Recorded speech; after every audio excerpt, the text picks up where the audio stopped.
Stevenson and Yates. Bring in the real. Yeah, the river of truth is rising. No silence, no surrender. Stevenson and Yates. All right. Thank you very much for tuning in to Stevenson and Yates, and we are politricking. As always, I like to start it off by being grateful for something. Well, it's been some really rough times around here lately, especially when it comes to politics and dealing with this type of administration. So, as I always tell people, you should always wake up and be grateful for something. If you got a plate of food to eat, be grateful for that. With the way prices are going up right now, you better be grateful that you do have a plate of food to eat. As always, I like to bring my man in, Mr. Yates. But before I do that, we got a brother on. His name is Sam. We call him TNT, Mr. Sam TNT Tillman. He recently had a loss, so we like to send out our condolences to the brother. Right on. Just give it a moment of silence. All right. Thank you very much. Now, as we continue on, let me bring my brother into the stage. Boom. Ashe. Hotep. How you today, black man? Brother. How you feeling today? I can't complain about anything. How about yourself? It's been all right. I had a pretty decent weekend. I got an opportunity to do a little work. So it photography, click, and it was pretty good, man. It was a damn good event. A little birthday party. Beautiful little kids. You should have been there. I think you would have really dug it, man. So how was your weekend? Well, I worked Sunday, but I think Sunday fest. The club gave. The Brothers Alliance gave on Sunday with the wine tasting. I probably would have went to that if I wasn't at work this weekend, because that's like something I'd like to support it. Right on. We got another brother on. His name is Mr. Sam Tillman, better known as DJ TNT. But the brother has a podcast, and it's a political one. And he hangs out with another brother named Tom Jones, which we all know. So let's welcome our brother in. Let's say hello. Let's give him a proper hello. How about that? Here we go. Huh? Well, no, we don't want to give him that one, but we give him this one. There you go. How you doing, Mr. Sam DJ TNT Tillman? How you feeling, brother? I'm doing all right, brother Kendall. How's everybody doing? Brother Yates, how you doing? How we doing? I'm doing well, brother. Thank you so much. On this show, we like to use our little proverbs or a different type of language instead of the one that was given to us by the colonialists. We say things like Hotep, which means peace. Yes, sir. You got me? Hotep. So that's how we introduce ourselves to each other. Instead of that N-word. You dig what I'm saying? We don't utilize that on here. We give each other a lot of respect, right on?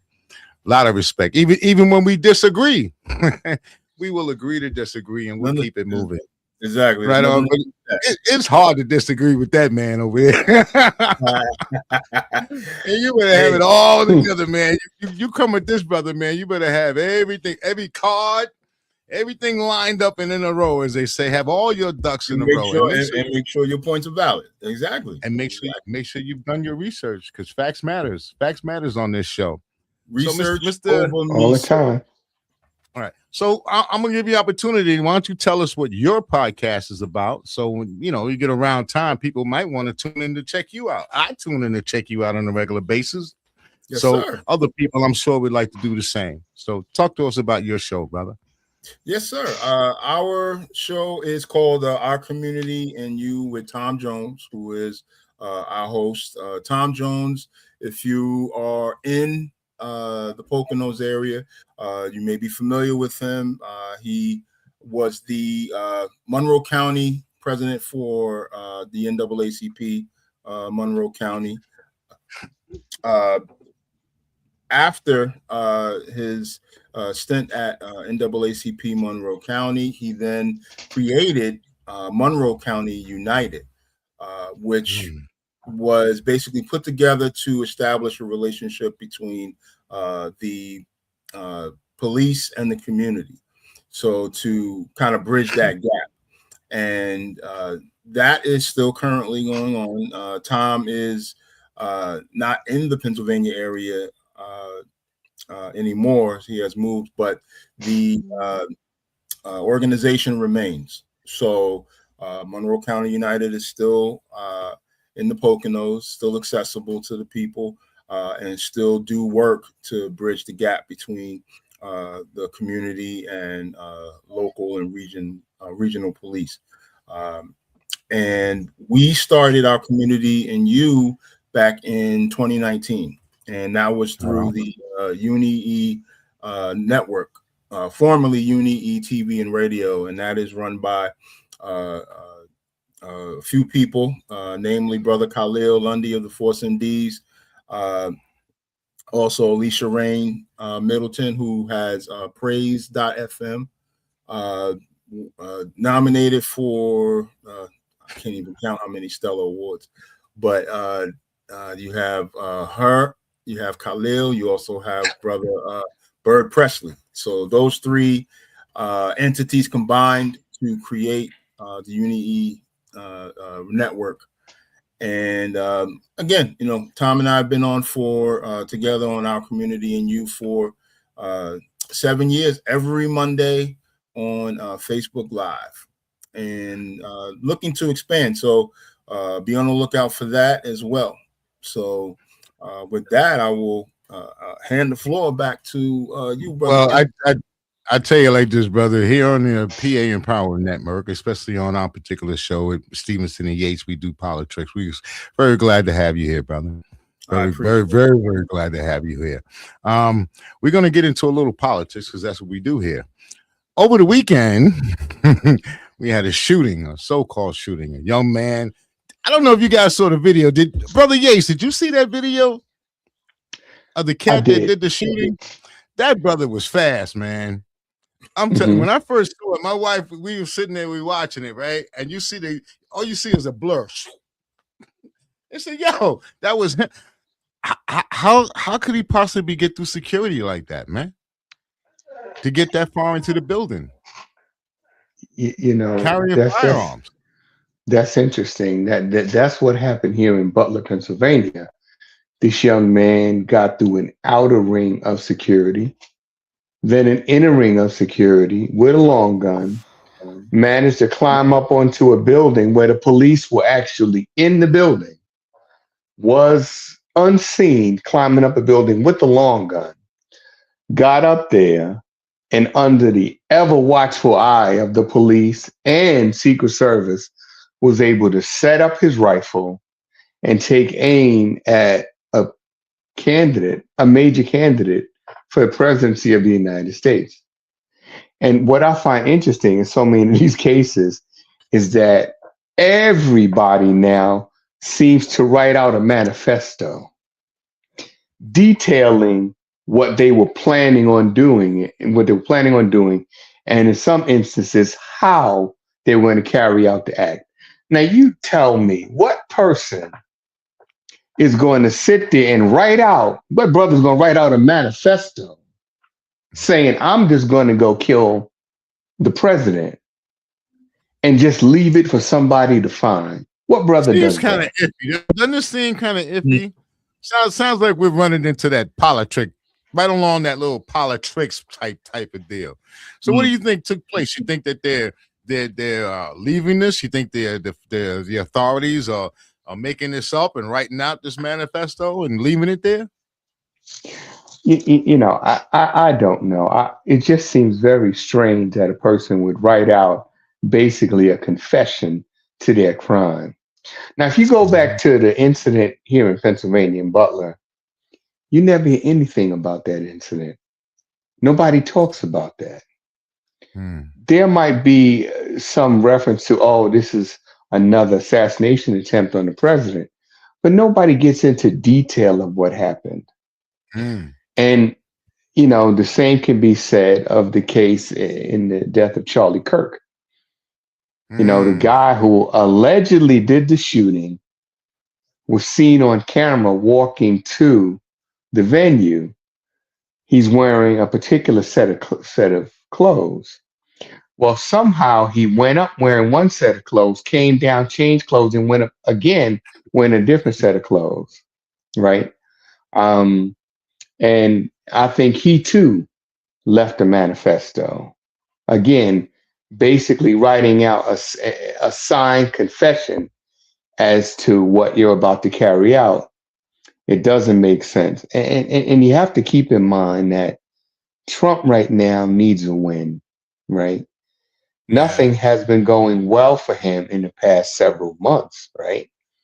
In terms of the electoral cycle, the Democrats currently have a 30-0 lead in terms of these races. In fact, the district that Trump lives in, Mar-a-Lago, that race was lost to a Democrat. Right. The war in Iran was a loss for the United States, for United States prestige, for the United States militarily, and certainly economically, not just here, but globally. Mm. So he needs a win.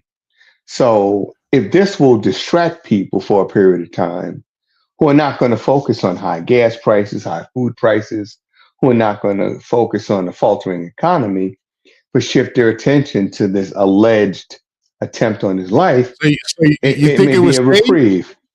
You think it was Oh, staged? oh, absolutely. Now you got to Okay. understand something, right? Now, you know that my background is I was a police officer, Sure. and because I worked at an international airport, we worked closely with the Secret Service, and they're always outer and inner rings of security. So, how did this brother manage to run? He's not that fast. We're not dealing with Oh, the he was Flash, fast. That dude was right? like the Flash, man. That dude was like, Exactly, he was like a right. blur. But he got through the outer ring of security. How? And then you get through the inner ring of security, right? So either this was staged or the Secret Service is going to allow something to happen to Trump. And if you go back to the 1980s when Reagan was president and he was shot by, I think his name was John Hinckley. John Hinckley. Yeah, John Yeah. Hinckley. How did Hinckley get that close to a sitting president with a firearm? Well, I mean, we could ask the same question about Booth as well. You know, I mean, Well, going all this the way was back to Lincoln, before. you know. Well, this was before. We had, you know, security was as Yeah. well trained as they are now, right? Right. Mhm. They're trained to detect possible threats, right? So how do you get that close, nearly point blank range at the president of the United States? And you're Well, I able tell you, to this pull young that lady, weapon out and fire it at almost point blank range, and nobody saw the weapon being drawn. I don't know. well, this Well, young lady, she disagreed with you. May says that it wasn't staged. So, Hmm. again, this is based on there opinion. are people that uh, people that do believe that it wasn't staged. It was more so just a lapse in whichever layer of security was breached. Um, Tom, our host, is a former New York City cop as well, and um, you know, from what we discussed yesterday, his view is reserving judgment until any more facts may come out. But what he believes is that there definitely needs to be something looked at in the security detail, whether it be the local police or the Secret Service.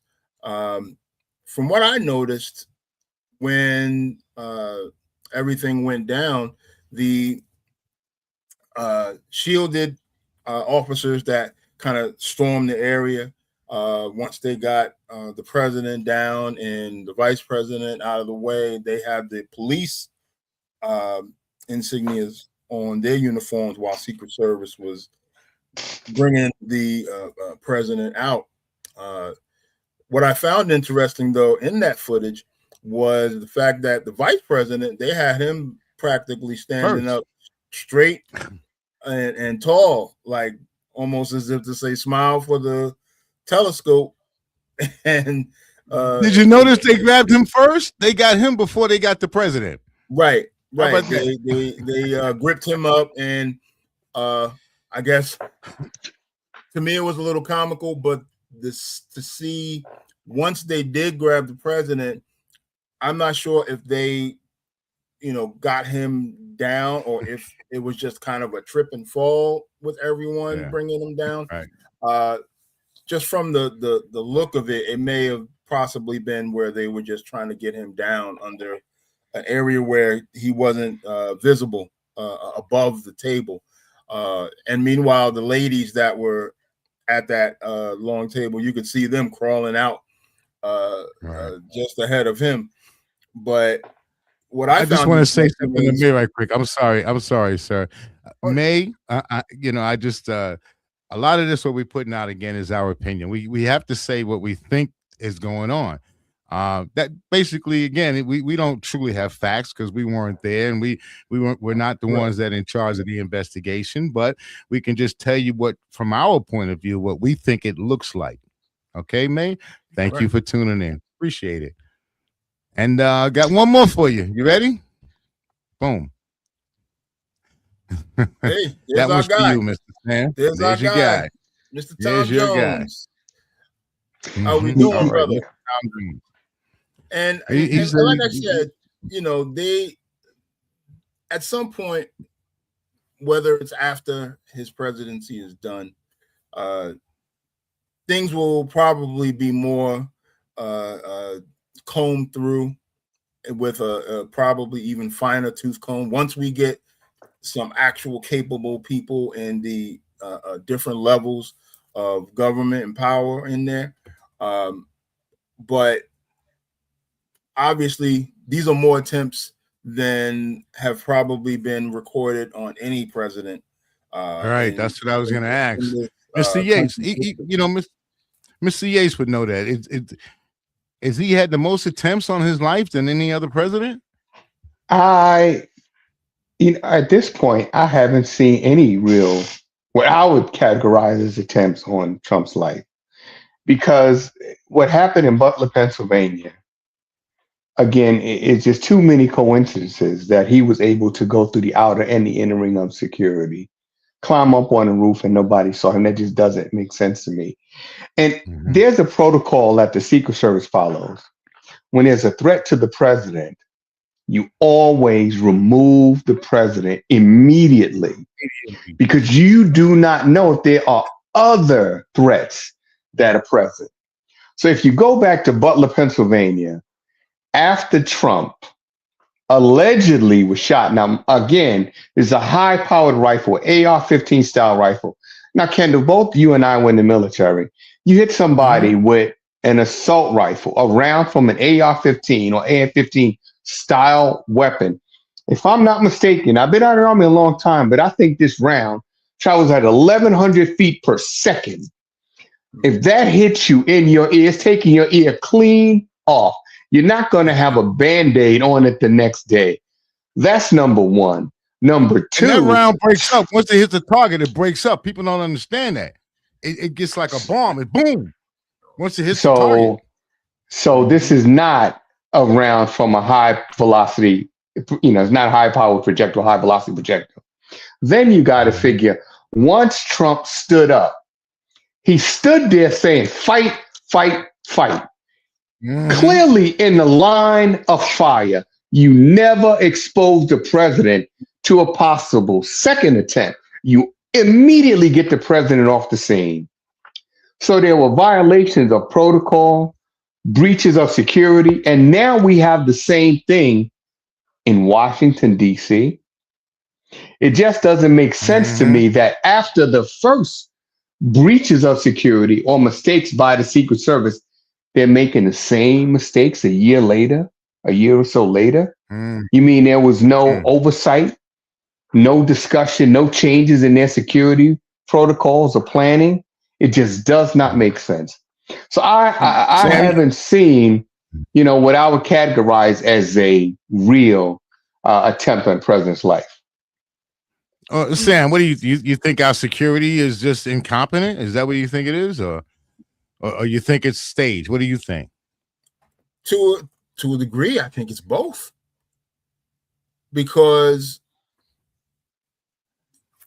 even before this man was elected, you still had Secret Service there, and who have a sense of decorum about the job. Whether these new agents that are with him were personally hired, personal friends, whoever, because we know how he's been getting down these terms that he's been serving. He brings all of the people who worship him in. That being said, the way these attempts have gone down, yeah, one would think that it could be staged. I mean, let's face it, he is friends with great friends actually with Vince McMahon, who know how to make a cut or two across the face using wrestling tactics. So, it's not uncommon for a wrestler to have a hidden blade and kind of do one of these or one of these, and hey, but again, this is stuff that's going to be judged by history, and again, like I said, once we get some different heads in these positions, these things will be gone over probably with even finer tooth comb than what's already been done, which hasn't really been much. But that also speaks to the appetite of the American public, because we have gotten so used to seeing violent things on television that we've become numb. We've absolutely become numb. You see a school shooting happen so often that it's just like, now you'll be more surprised when you see, like, actually I put it up on our ticker on the show yesterday. There was a school shooting in Canada, which are things that you rarely, if ever, hear about. 2 weeks ago, there were 2 shootings in Turkey. So, those things are probably right now more shocking than the many school shootings that and mass shootings that have happened in this country. But the fact that there are so many that we become numb to it. So, well, I tell you, it sounds like you're saying that we're nurturing a very violent society. Have nurtured one is more like it. So, I mean, we are the per capita the most guns in the world. So there are places in the world where having a mass shooting is like a comet appearing. Take Australia, for instance, and the 2 men that perpetrated the mass shooting out there a year, or I think now 2 years ago. But those are rarities out there. Here, it's just like, wow, it's the equivalent of a car accident, or I should say a fatal car accident, because you have more of those. You have more accidents on ground than you do in the sky. So at this point, we should be living like the Jetsons. Well, you know what I find troubling? If you go back and you look over Trump's and his first presidency and up to now, right? Trump stopped attending the correspondence balls. Yeah. You know why? Because Trump can't take a joke. Now, all of a sudden, this year, he decides to go, and there's an attempt on his life. Yeah. Too coincidental for me. A man that doesn't attend these things because he can't take a joke. A man that wanted Jimmy Kimmel fired from statements he made last year. Right. That had Stephen Colbert pulled off the air, right? Now he decides, I'm going to go to this year's event, even though I haven't been in years. I'm going to go to this one.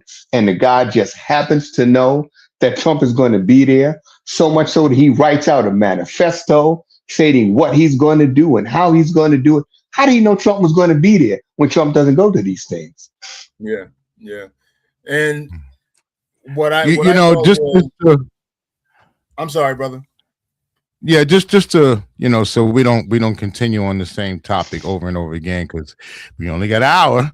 So I don't want to continue on and on. But there's other things that's going on in government, especially when we talk about what's going on with Trump. Like, has anybody noticed about his corruption, about how much money he has been earning? He and his family have been earning since they've been in office. You're talking like billions of dollars. He has interests in Asia, hotels, golf courses in Vietnam. He a $1.5 billion Trump organization, that a project that they got going on right now in Vietnam. And where's all this money coming from? Is it coming from us, the taxpayer? And if it is coming from us, the taxpayer, I mean, when we say we're paying taxes, but we're not being represented for the taxes that we're paying. Matter of fact, we're paying so much taxes, and they're just taking our money left and right. Billion here. What was it? 10 billion that they send to Israel every year?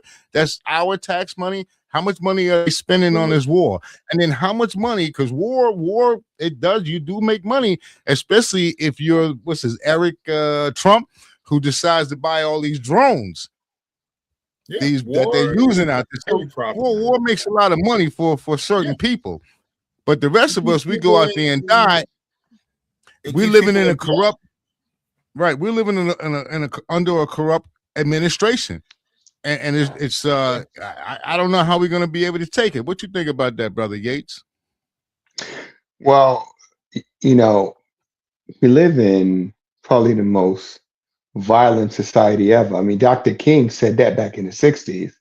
He said the greatest purveyor of violence on the planet is my country, the United States of America, and it's always been arguably the most violent civilization on the planet. Now, as it relates to Eric Trump, he just signed an agreement with the Pentagon, a huge, very lucrative agreement with the Pentagon. Now, if you go back, to when Joe Biden was running for office, the Republicans made a huge deal over Hunter Biden is dealing with a company called Burisma, a Ukrainian concern.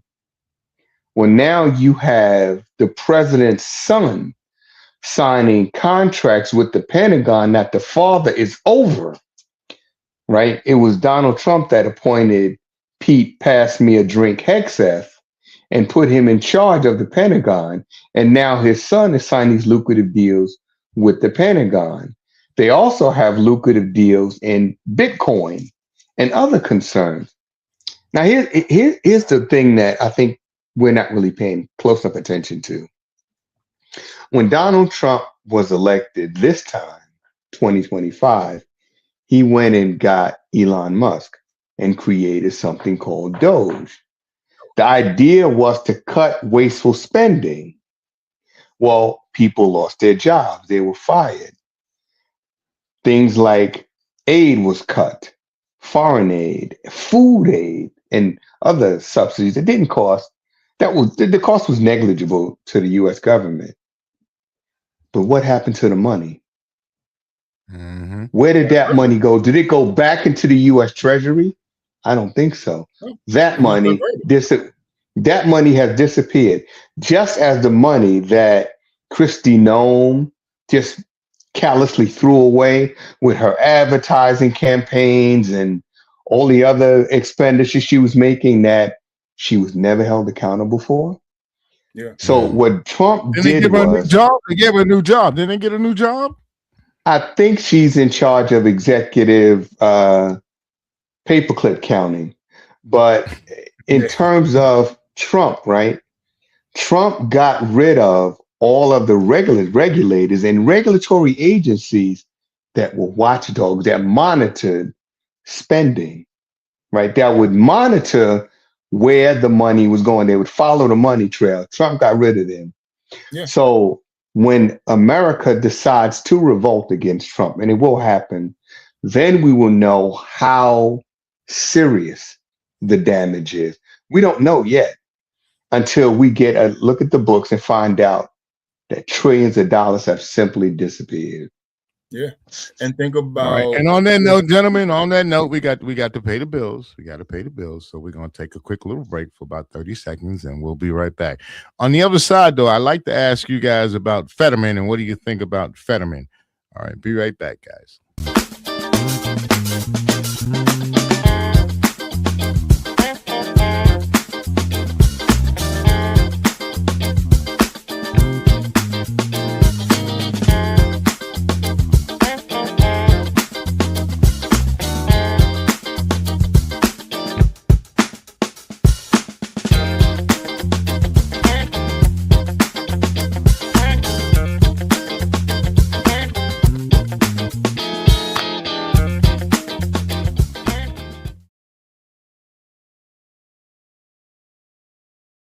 All right. Thank you guys for staying in, checking us out, seeing what we got to say. We're back, and that was the Wolf Pack. So if you like sporting apparel, then you got to check out the Wolf Pack. And you can go to Instagram, wolfpack.com. All right, we're going to get back to the show. We had a little question, and the question was about Mr. Fetterman. And what do you guys think about Mr. Fetterman? I call him, you know what I call him? I call him a Dixiecrat, because he's not really a Democrat. I think he's switching over to the Republican Party. Is that not true? I call him Franken Fetterman, because he seems to be a patchwork of a monster that had been created out of Democrat remains, but turned Republican and let loose in the Senate. And because it was pretty much a 180 that he did between running for the seat, and once he got there, and post stroke has completely done a 180 to represent the state of Pennsylvania. And now people. But here's a question: Did he really do a 180, or was that really him? Possibly. You know, what do they say when you face death is right there? A lot of things come out. So I mean, who's to say that what we're looking at now is not the real Fetterman? I would say we would have to ask the people of Braddock County that question, which is where he represented, and see what they've seen as far as the changes in his policies and his agreements with Trump on a lot of instances now, as opposed to before he was elected into office. Obviously, he was elected before the second term, but I agree, Tom. And Tom, you're something else, brother. You're something else. We gotta love you, baby. I'll tell you something, right? What Fetterman is doing, it's not good for the Democratic Party. It's not good for his constituents.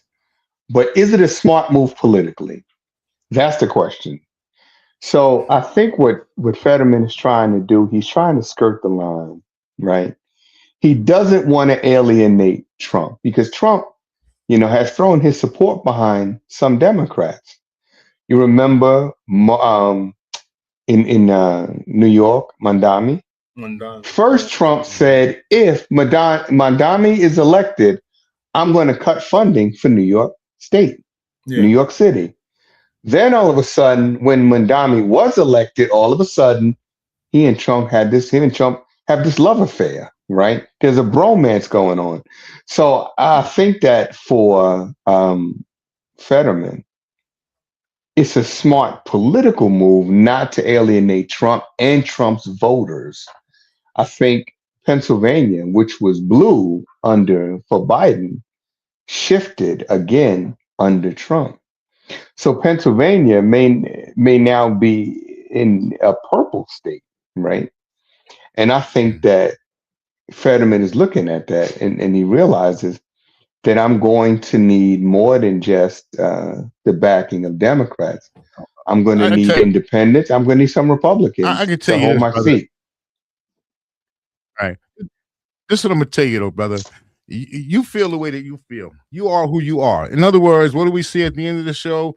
You got to be yourself because everybody else is taken. To me, what he's doing is showing who he truly is, man. I mean, that's it. Look, if I feel that I'm all about the people, I'm here to help the people. We got to stick to these policies. Like, what's my man Kenyon? Kenyon. I can't never pronounce the brother's last name, but he's true to himself. You know, like Kenyatta. we know Malcolm Kenyatta. Malcolm Kenyatta. Malcolm Kenyatta.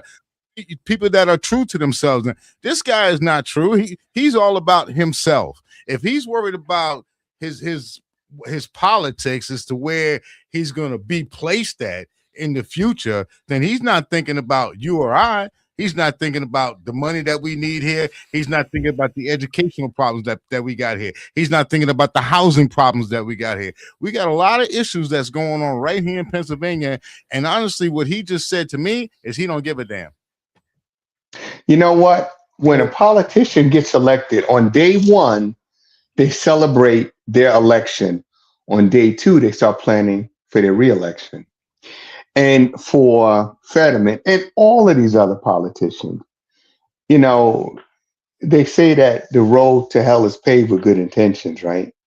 So you have so many politicians who get elected, who go down to Washington and who support their constituents, who fight for them.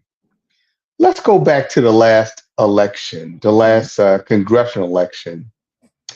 We had the brother in New York, staunch supporter for his constituency. He lost. The sister from Missouri that was part of Black Lives Matter, that was there in Ferguson, Missouri, fought for her community, fought for her constituency. She lost. Why? Because AIPAC and the Jewish lobby put hundreds of thousands, millions of dollars into the race in New York and in Missouri. So you have to play the political game. Yes, you could say, I want to help my constituents. But the reality is, are your constituents, are they the ones going to the $5,000 a plate benefit to raise money for you? Well, Are this your is what one of the constituents- constituents feel about who that. has the money. It's about, and that has been a factor in, elections since the beginning, really, when you think about it. But when you look at the case of Pennsylvania, counties have flipped, Monroe County being one of them. Monroe County voted red for the first time in years from this last presidential election. I'm not sure if you know that. Yes. Not much, but it did flip. Lackawanna County, where I am located now, has sort of expanded a red area, so to speak, but hasn't gone red. It's still a Democratic stronghold. We have a Democratic mayor in Scranton. We have a Democratic mayor in Wilkes-Barre. So those things still stay in place. But when it comes, just like Brother Tom said, it comes down to that money and who funnels that money into these elections that turn the tide. Kamala Harris got a lot of money behind her, albeit in that real short period of time, but not in enough time, because soon as that money started funneling to her, a wave of money funneled into Trump's election campaign. Yeah, hold on a second. Just to the people that's in the chat. Hold on. These people are in the chat, so I guess they want answers to things. So right now, this one person feels that Obama has done a lot of damage to the country. And they obviously, maybe they were born after he became president, like years later. Maybe they were born during the Donald Trump era, because this country was in bad shape. We were about ready to go into a recession, if not a depression. And for all the things that people may say that they don't like about Obama, he took us from one point and put us in a much better place. When he left, this country was in a much better place than it was before he came in. So just to let people know that. Yeah, 2008, the housing crisis was, built up and ready to crumble, and it did. And you had a lot of bailouts that had to happen for these corporations. One thing that I posted on our show yesterday, if you want to look it up, it has so much relevancy now, more than it has in many years. It's called the Powell Memo. That was written in 1970. And if you look at that, it can give you a lot of information on how things have been structured to work for these corporations and bring that and funnel that money upwards to them, and how it's affected our country and our government. Well, you mentioned Obama and the bailouts, and it was the housing industry and the auto industry as well. Yeah. Well, the Republicans used that as a rallying point. Well, now, I think it was yesterday, Trump wants to bail out Spirit Airlines and some other of these discount carriers are also lining up after Trump to get their slice of this multi-billion dollar bailout. Now, why Spirit Airlines? Spirit Airlines is connected to the religious right, aren't they? Yep. And aren't these the same people that gave Trump billions of dollars to be reelected? Aren't these the people that forced him to take J.D. Vance, who he didn't want, and who Vance did not want to run with, who Vance called a racist and said he was a never Trumper? Yeah. Now all of a sudden, there's this money to bail out the discount airline industry, when just weeks ago he said, because I'm fighting a war, I don't have the money to provide things like food assistance. I don't have money for health care for sick people. I don't have money for early childhood education or for education at all. I don't have money. I don't have money for America. How about that? But I got money. I got no money for you. Unless you're But I got money to fight a war. I got money to fight a war. And I've just found billions of dollars to bail out the airline industry. Yeah. Just like where's the money coming from? Just like quoting Brother Tupac said, they got money for wars, but can't feed the poor. Can't feed the poor. That's it. That's it. And and again, as my man said, this is what my man said. He said that's the bottom line, fellas. Yeah, that's what it's all about. To look at it in this sense, you also see all of these networks coming together, merging. Basically, in antitrust laws, that would be considered a monopoly, which now they're just totally overlooking those couple of pages and flipping to the next chapter and letting these companies merge, because those decisions are usually upheld by the Supreme Court, which they've pretty much overlooked. You've got companies like Netflix fighting over the acquisitions of Warner Brothers, and that got pushed away. Netflix is sort of like on its own, so to speak. So they kind of pushed them away, and now here comes Paramount and Skydance to say, hey, why don't you come over with us? We just did a big merger. We'll have everything all together here. Same thing with the proposal. It's not a deal, but United Airlines along with American, are looking at the same thing. That was the original proposal that was done by United's CEO, and it was just kind of thrown out there. But this can become real also. So you see a lot of things that probably would have happened in the 20s up until the antitrust laws that were passed after the New Deal. Now it's a whole different deal. That's the type of policy that they're doing now. Well, you know what? As you mentioned Paramount, so those are Trump's friends, some of Yes. Trump's allies that are heavily involved in this takeover, right? And I guess people don't realize that when these companies merge, all of us now have to have cable TV or some streaming service. Or subscriptions. All of Mostly us are going to see our cost increase. Another issue that we should talk about, there was a town hall meeting the other day, I think just last week, where people wanted to come out and voice the opposition to these data centers. Some might have planned for here in Monroe County.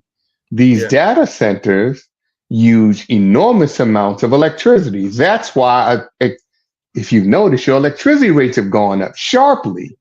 Data centers, the impact on the environment, a lot of water usage, right? The environment on nature. Nobody's really studied that. But they want to put these data centers in for AI. Yeah. People don't realize, right? AI is going to put people out of work unless you are studying, how to maintain the AI or the programs for it. Right. AI is going to take the place. We have autonomous cars, autonomous trucks. You go to the supermarket, you got to look to find a register open, right? You go to the airport, you're tagging your own bag. Everything is computerized now, right? Yeah.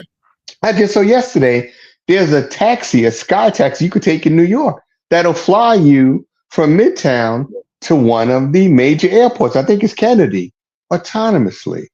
Yeah. So AI is eliminating so many positions, and it's costing us and will cost us continuously in terms of rising energy cost, water.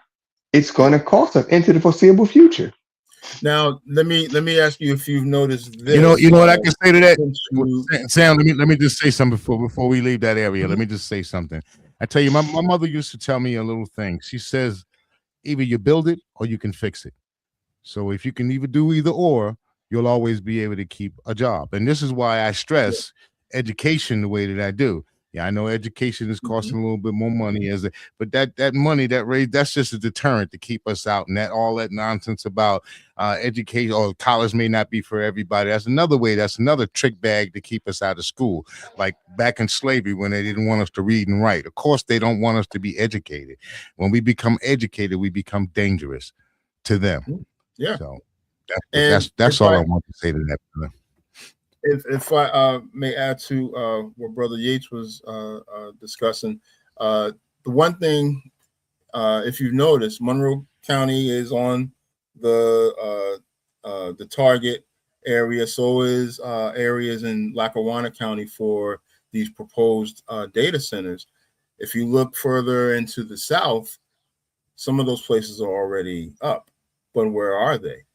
In underserved communities, affecting the water supplies, and without any fervor or any type of hoopla like you are hearing in the news cycles now, where areas that are, not so much affluent, but have more money in these communities than these underserved communities that already have data centers running up and running. So well, I know Tara Probst. Yeah, I don't know if you know Tara Probst, but in her district, and she's down at the White House. I know that they just put a bill in recently and a lot of that was about what we're talking about, the data processing centers. Right. So there are people. We do have people that are resisting, if you want to say that. Oh yeah. People Shout out to they're not Tara. just in and saying we're going to take this plot of land and that's it. Even though that may end up what happening anyway. That may be what happens in the end anyway. But we do have people that are fighting and resisting it. Oh yeah. So just to put that out there. Shout out to the both of them. There are a number of communities across the country that are resisting these AI data centers, right? Because of the environmental impact, because of the rising cost. But I think what people really need to focus on is things like these data centers. Once they're up and running, the ones that are in existence now, where's the labor force going to come from? Unfortunately, our children are not taking these advanced courses, these STEM courses, right? Where is the labor force going to come from?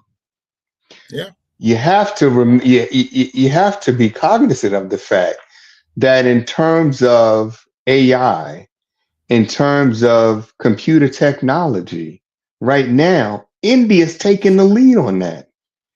So when Trump was talking about excluding people and sending people back home, he did send a small band of Indians back home, but he realized if we're going to put these data centers in, the labor force is going to come.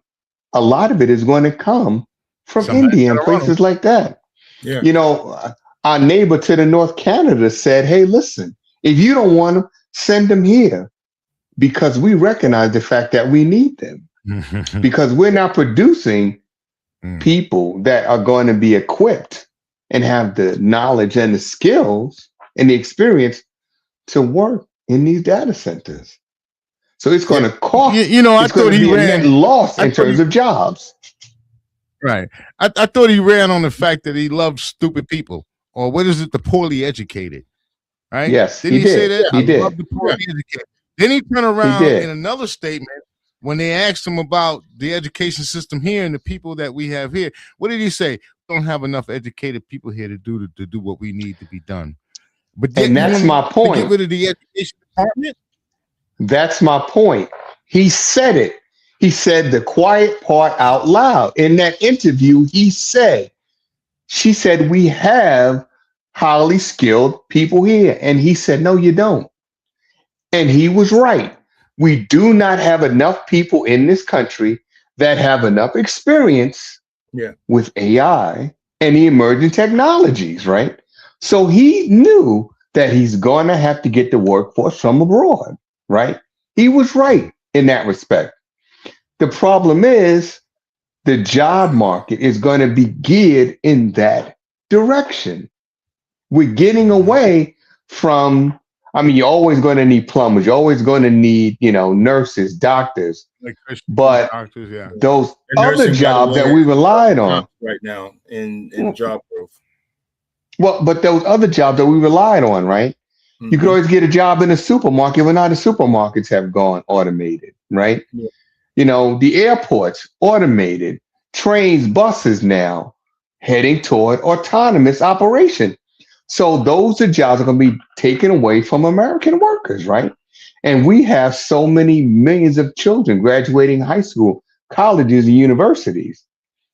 What are they going to do? Where are they going to work? What does their future look like? Yeah. It's a lot. It's a lot to ponder for the next generations, plural, of people that are going to be coming up in a job system that doesn't have job creation for them. It's going to be for these AI jobs. It'll be for probably the maintenance of said AI jobs. When you go to a Walmart, what do you see? You see these automated lines and one person manning all of those machines. If something goes wrong, they go to the one, maintenance that, and then go to the next one if it needs maintaining, and then just back to the post up position to where they monitor all the machines as far as the work. So, And I was in It's funny. Giant. I was in Giant last week or so, and they have a little robot that goes around Marty, that monitors the stop, Right. the stop, Marty. right? Yep. Now that was a job performed by a human being, right? Yeah. Now you have a robot that goes around and monitors what's on the shelves. Yeah. That is another job or multiple jobs that can now be eliminated because you have a robot, right? And people think this is cute, not recognizing the fact those are jobs. I'm sorry. Brother Jones, thank you very much for tuning in, and all the other people that have tuned in. We truly appreciate the comments and so forth and so on. We're here every Tuesday at 6 o'clock to do it all over again. We do that politricking thing and let the people know what's going on. Is it a trick or is it a treat? Most of the time, it's just a politrick, right on? So we're just about at the end of our show. We got a couple of minutes left. I'm going to let Sam give us that last word and take us on out of here. Yes, we've got a lot on our plates, and it's a matter of sifting through and seeing what's good and what's not good for you. And with this current structure of government that we have to start, as I always say on our show, community by community, to start making these changes, because believe it or not, it's not by coincidence what we have going on right now, because that started community by community. We've actually had the guests on to prove it. And now that they have this grip, it's not just at the top. We have to topple things from the bottom. So community by community, people have to come together and have a common goal to get to these voting polls locally. Start locally and work your way up to the top. And the fact is, not just doing it once, but we got to do it every primary, every election, every general election. It's got to start at those places and spaces, get to the people where they live. So, with that being said, we have to start somewhere, and that's where we got to start. Your own backyard, and to the left and to the right with your neighbors. We might be, a little hesitant on doing that nowadays, because we've kind of become enclosed in our ourselves. But this is how we need to try to make a difference. So, but it does start with ourselves. Change ourselves, you can change the world. And on that note, I always say be yourself, because I got to get that from my girl, Shaquana Terry. Be yourself, because everybody else is taken. But also, I just wanted to just touch on what you just talked about. If you guys remember the Black Panthers, yay! One of the things that they had was a 10-step program. So exactly what you're talking about is exactly what they talked about in that 10-step program. I encourage any one of the audience people, do you want to check it out? You can always check out that 10-step program, which is exactly about community and helping community. My brother always says Hotep, even though he's looking down, but Hotep. And I say Ashe, and we say we are out of here. All right, gentlemen. Thank you guys for tuning in. Peace. Shalom. Welcome to the Empire One Show, when knowledge meets action. Yeah. We break down barriers to financial literacy. Speak truth to power, real conversations. Voices that inspire change, challenging the status quo. Tools for building wealth, taking control. Your future starts right now. This is the Empire.